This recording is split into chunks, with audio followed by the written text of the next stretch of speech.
स्वागत है आपका। एक क्विक कमेंट आपका चाहिए कल के लिए।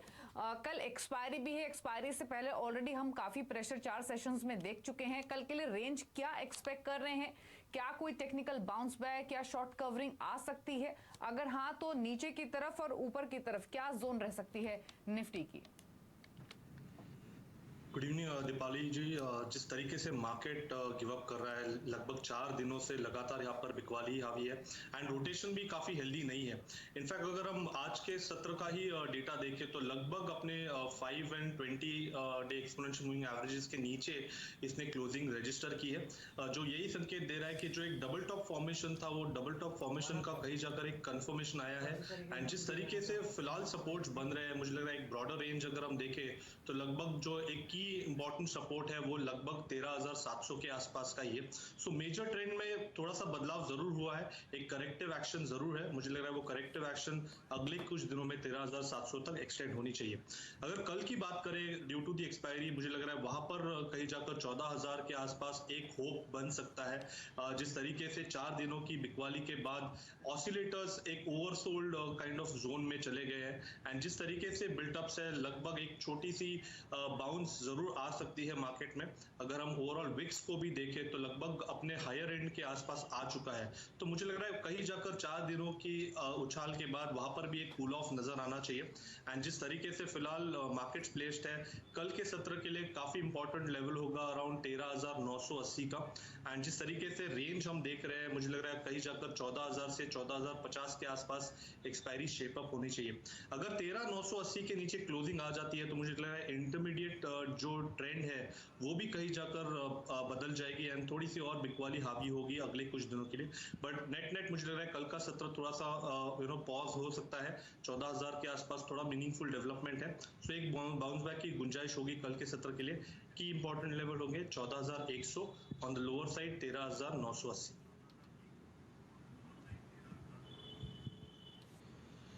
देखिए लॉन्ग टर्म हो या शॉर्ट टर्म, फिलहाल अगर हम वीकली स्ट्रक्चर को देखें तो वहां पर कहीं पे जाके पॉज के संकेत आ रहे हैं। इनफैक्ट जिस तरीके से ये हफ्ता रहा है लगभग कंटिन्यूसली यहाँ पर सेलिंग पोजीशंस बनी है। एक पियर्सिंग लाइन या डार्क क्लाउड कवर जिसे हम बोलते हैं वो फॉर्मेशन हुआ है। सो उसकी वजह से मुझे लग रहा है थोड़ा सा और दबाव हो सकता है काउंटर में।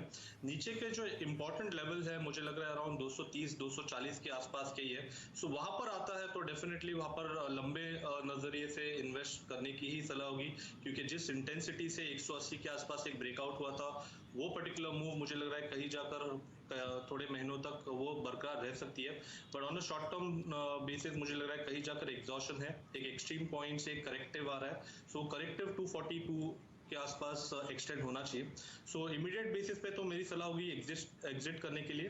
बट लॉन्ग टर्म के लिहाज से मुझे लग रहा है 240 एक अच्छा सपोर्ट जोन है जहां पर उनको अपनी पोजीशन वापस रिव्यू करनी चाहिए। देखिए लगभग 25% का करेक्शन ऑलरेडी आ चुका है रीसेंट स्विंग से एंड जिस तरीके से फिलहाल यहाँ पर स्ट्रक्चर है, मुझे लग रहा है काफी इंपॉर्टेंट सपोर्ट लगभग अराउंड 55 के आसपास है। सो इमीडिएट बेसिस पे मुझे लग रहा है कहीं जाकर थोड़ा सा और ड्रैग हो सकता है counter because of market volatility. But अगर इनका लंबा लॉन्ग टर्म व्यू है तो मुझे लग रहा है अराउंड 45 के स्टॉप लॉस के साथ उनको अपनी पोजीशन मॉनिटर करनी चाहिए। ये स्टॉप लॉस आपको वीकली क्लोजिंग बेसिस पे रखना है। सो जिस तरीके से 45 के जोन के आसपास ही हाल फिलहाल में एक ब्रेकआउट हुआ था, उसके बाद एक शार्प मूव आई थी, उसी पर्टिकुलर लेवल को वापस वो रिविजिट कर रहा है। तो मुझे लग रहा है कहीं जाकर ये जो ऑनगोइंग मंदी है वो कहीं जाकर अरेस्ट होनी चाहिए एंड 45 एक बेटर बेस होगा जहां पर उनको अगर एडिशन करना है लॉन्ग टर्म के लिहाज से, तो मुझे लग रहा है वहां पर एक अच्छा वैल्यू एड जोन बन सकता है। सो फिलहाल मुझे लग रहा है बने रहिए 45 के स्टॉप लॉस के साथ।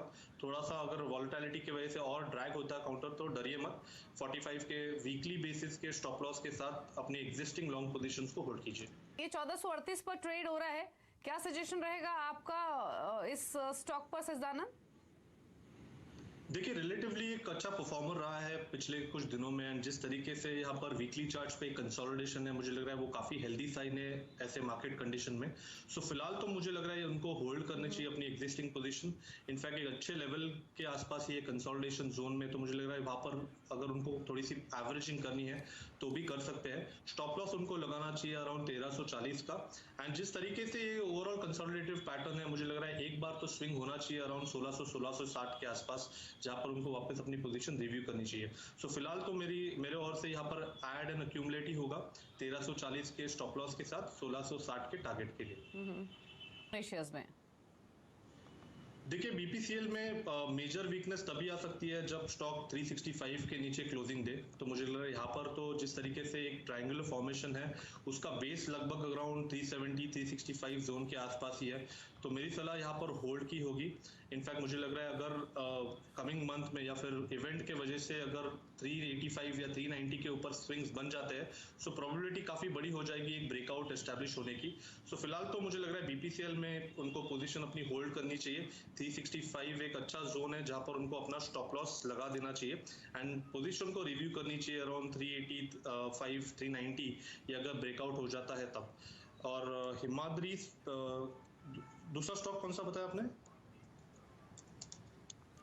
हिमाद्री स्पेशलिटी केमिकल 43 की बाइंग है। देखिए यहाँ पर भी ओवरऑल अगर हम स्ट्रक्चर देखें तो इतना बुलिश स्ट्रक्चर नहीं है। इनफैक्ट एक साइडवेज कंसोलिडेशन में जरूर है।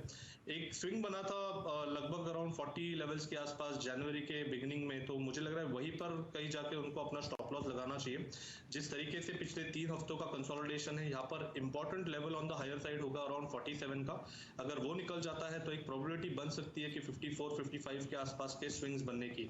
सो फिलहाल थोड़ा सा अगर ड्रैग हो जाता है काउंटर तो डरिए मत, बट 40 का स्टॉप लॉस जरूर लगाइए क्योंकि अगर वो पर्टिकुलर लेवल टूट जाता है तो मेजर सपोर्ट डायरेक्टली इसके जो ऑल टाइम लोज है अराउंड 28 के आसपास वहीं पर प्लेस्ड है।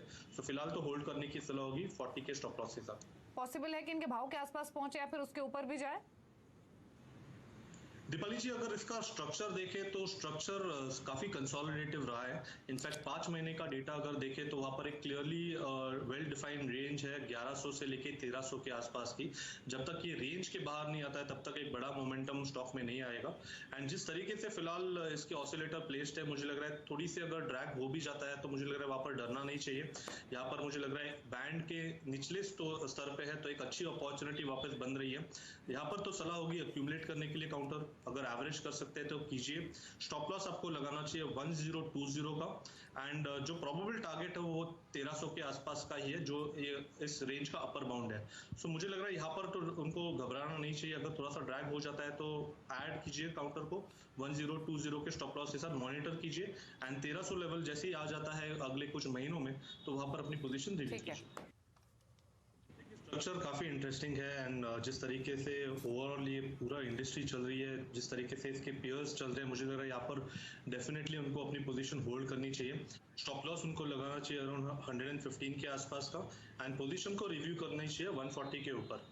अगर हम हरक्यूलिस हॉइस्ट को देखें तो एक क्लियर कट स्टांस लेना चाहिए उन्हें। 98 अगर लेवल ब्रेक हो जाता है तो ही उनको अपनी एग्जिस्टिंग पोजीशन एग्जिट करनी चाहिए। But on the higher side जिस तरीके से फिलहाल इसमें स्ट्रक्चर रहा है तो इनहेरेंट स्ट्रेंथ मुझे लग रहा है 130 के ऊपर ही होगी तो रिव्यू करनी चाहिए पोजीशन 130 के आसपास। फिलहाल तो वहां पर भी होल्ड होगा। स्टॉप लॉस होगा अराउंड 98 के आसपास। देखिए स्ट्रक्चर यहाँ पर वीक नहीं है। इनफैक्ट पिछले 3 महीनों से यहाँ पे एक अच्छा कंसोलिडेशन नजर आया है। जिस तरीके से इसने अपने एक लॉन्ग टर्म एवरेजेस के आसपास डबल बॉटम बनाया मुझे लग रहा है वही इंपॉर्टेंट लेवल होगा 136 का। अगर उसके नीचे क्लोजिंग आ जाती है तो थोड़ी सी दिक्कत हो सकती है। तो फिलहाल जिस तरीके से इसके ऑसिलेटर्स प्लेस्ड है जिस तरीके से इसके एवरेजेस है मुझे लग रहा है ये कंसोलिडेशन का जो फेज है थोड़ी देर और भी चल सकता है। सो फिलहाल तो यहाँ पर होल्ड की ही सलाह होगी 136 के स्टॉप लॉस के साथ। पोजीशन उनको रिव्यू करनी चाहिए अराउंड 165 के ऊपर। देखिए अगर शॉर्ट टर्म पोजीशन है तो मुझे लग रहा है उनको स्टॉप लॉस लगाना चाहिए 86 के आसपास का। अगर ये लेवल ब्रीच हो जाती है ऑन क्लोजिंग बेसिस तो 200 डे एक्सपोनेंशियल मूविंग एवरेज इसका काफी दूर है। सो वहां तक ये गिरावट एक्सटेंड हो सकती है। जिस तरीके से स्ट्रक्चर है एक काफी बड़ा सप्लाई जोन है 100 से लेके 98 के जोन में। सो जब तक ये पर्टिकुलर लेवल निकलता नहीं है तब तक फ्रेश मोमेंटम इस पर्टिकुलर स्टॉक में बनेगा नहीं। एंड जिस तरीके से यहाँ पर रैली हुई है और उसके बाद वॉल्यूम्स बने हैं ये कई जाकर संकेत दे रहे हैं डिस्ट्रीब्यूशन के। तो फिलहाल तो मुझे लग रहा है उनको इमीडिएट बेसिस पे 86 का स्टॉप लॉस लगाना चाहिए। अगर बाउंस बैक आ जाता है तो पोजीशन रिव्यू करनी चाहिए 96 के आसपास। एल्स मुझे लग रहा है कि अगर ये लेवल टूट जाता है तो काफी बड़ी गिरावट आ सकती है 77 का जो 200 डे एक्सपोनेंशियल मूविंग एवरेज है वहां पर मुझे लग रहा है एक बार रिविजिट हो सकता है। देखिए यहाँ पर करेक्टिव एक्शन जो है वो काफी ग्रेजुअल है। यहाँ पर कोई ऐसे बड़े संकेत नहीं है नेगेटिविटी के, बट जिस तरीके से फिलहाल स्ट्रक्चर है तो मुझे लग रहा है यहाँ पर होल्ड और अक्यूमुलेट की ही सलाह होगी। 41 का लगाना चाहिए उनको स्टॉप लॉस, एंड पोजीशन को रिव्यू करना चाहिए 70 के ऊपर। जिस तरीके से लॉन्ग टर्म स्ट्रक्चर है मुझे लग रहा है 70 का ब्रेकआउट होने की प्रोबेबिलिटी ज्यादा है। अगर वो पर्टिकुलर लेवल निकल जाता है तो काफी बड़ा डिग्री पे एक लॉन्ग टर्म पैटर्न एक्टिवेट हो जाएगा, जिसके टारगेट्स लगभग अराउंड 145 से 148 के आसपास के आ रहे हैं। तो फिलहाल तो मुझे लग रहा है ऐड करना चाहिए 41 के स्टॉप लॉस के साथ, एंड पोजीशन रिव्यू करनी चाहिए 70 के ऊपर।